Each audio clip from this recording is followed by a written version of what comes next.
Eka Edvard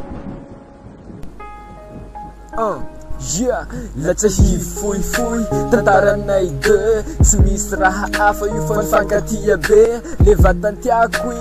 tiako tanaty foko tsy misy olo hafa zaho loatsy te hiova loko le mifampizara naty soa io naty raty le voady tamizay hiaraky mandramaty le tapeloty masoko tsy ila ampela sasy la mbo iraiky avao ty ampela zao tsy ampy rafisasy diso fatopisa zao ka inagnararao tsy tafarataty le raha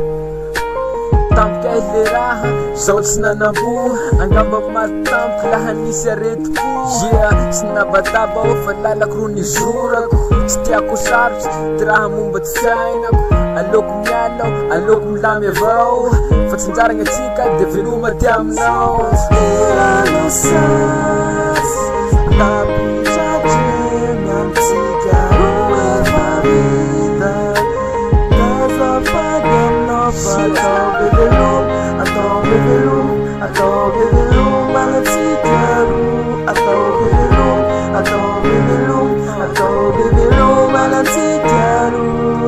Zao tsy tanjaky alaelo le taoko sanatria satria la mifampontromontro dikan'izay mbo tia lafa mifankatodiky eka misalasala zao tsy mieritseritsy raha maro fa tsika roa mpinama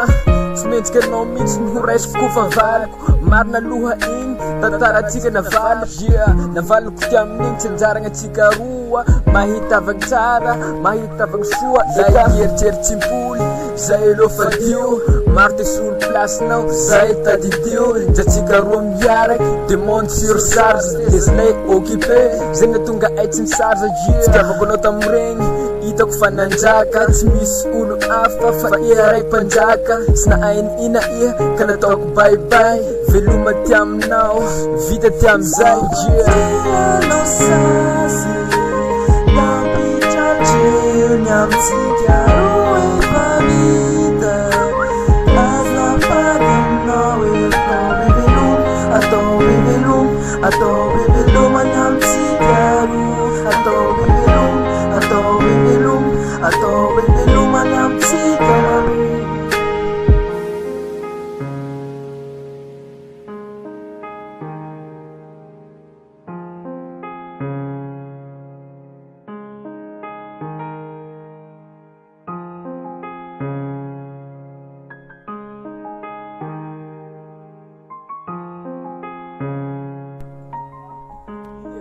He's over, it's me, I know,